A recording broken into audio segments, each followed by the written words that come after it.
cars tomorrow morning and to experience them. So, and that's about all I have to say this evening. Tomorrow we'll talk about a few more things about the state of the business and the significance of this particular car and the ones that follow it. But for now, I want to turn it over to my colleague, Robin Krieg. Welcome, Robin. Robin.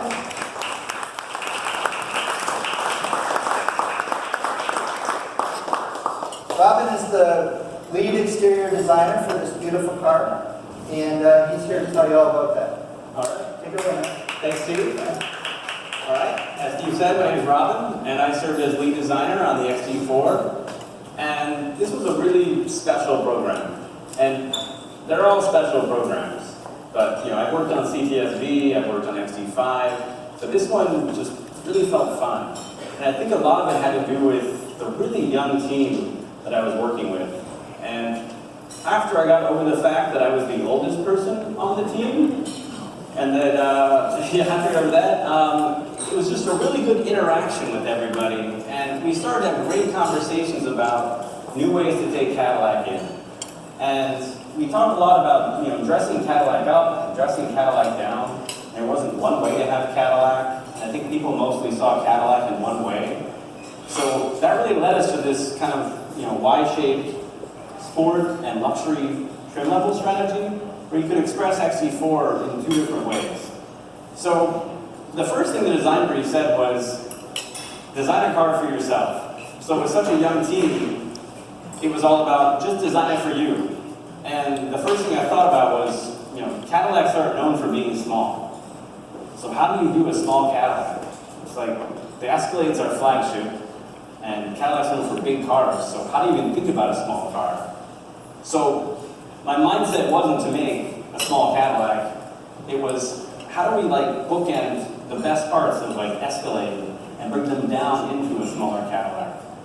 So you can see the proportions are that of almost as if Escalade, what was it like if it was a puppy? Like, what was it like when it was a baby?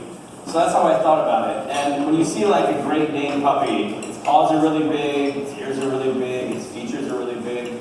So that's kind of how I approached this project. So the features are a little bit oversized. The wheels are out to the corners. You got nice big 20-inch wheels that are a little bit oversized for a car like this. And you got a really bold graphic in the front. The lamps are slightly oversized. And on the Lux model, which is where we'll start, we really want to focus on the details of the car. So on the grille, we have these metallized details on the front that have a technical feeling, and they kind of appear to float. And to me, that was kind of a reverse egg crate, and a much more modern take on the Cadillac grille. And those bright details are carried down into the satin silver lower fascias. And as we come around the vehicle, you really get a sense of the good proportions of the car. Like, we've got a lot of body side drama on this car. There's a big offset from the glass to the wheels, so we have a lot of sculpture in the car. And Cadillacs aren't necessarily known for having a lot of sculpture in the body side, but in this case, with such a small car, we really felt like it needed to have that strength and that core running through the vehicle. But there's still taut lines that run through that tell you it's a Cadillac. And on the sport model, we have more bright trim, an anodized roof racks, and then the satin silver lower fascia. And the wheels themselves have more spokes and more bright work. And we have this pearl nickel paint with a diamond cut trim. Wheels feel bigger and more bold. And as we get to the back, we see that the gesture of the DLO is pushing forward.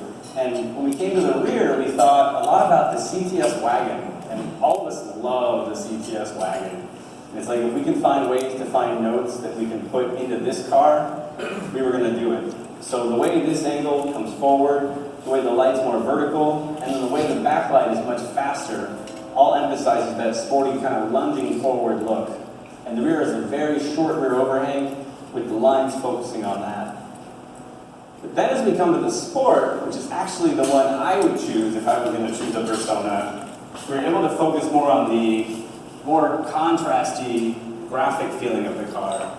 So the grille has this gloss black sport mesh that feels much more functional.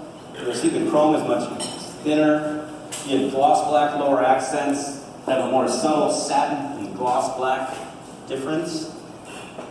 Even the hood, I was working on the V-Series at the time, and I wanted to get a little bit of V-Series into the car. So you can see that if you look at the V-Series hood, there are notes of the V-Series in this hood, but done in a more athletic, sculptural way. And the whole car is done in a much more monochromatic feeling, so there's less chrome, so we have gloss black accents on the roof rack and the DLO moldings. And the wheels, which are, really like how these wheels came out, they're much more open and more athletic, and they have an understated satin finish to their diamond cut, and a darker gray, so they're just not so bright. And they feel much more functional and purposeful, like a sporty car should be. We even did body color door handles for the first time on a car like this.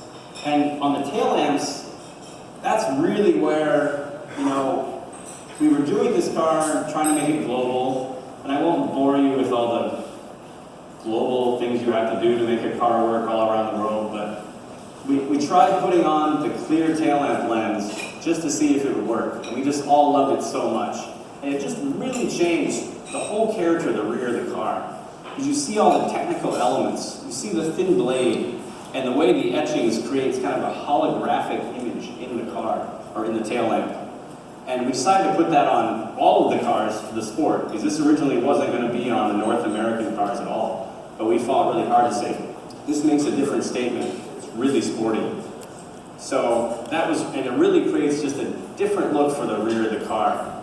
So there's lots of other stuff on the car, and I welcome you guys to come up and ask me questions.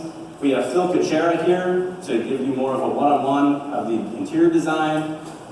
Mara Capsis is here to talk about how we use the color and trim to really differentiate between the Sport and the Lux personas. And we have Ryan Corliss here to talk about interior infotainment. He's right there. And connectivity.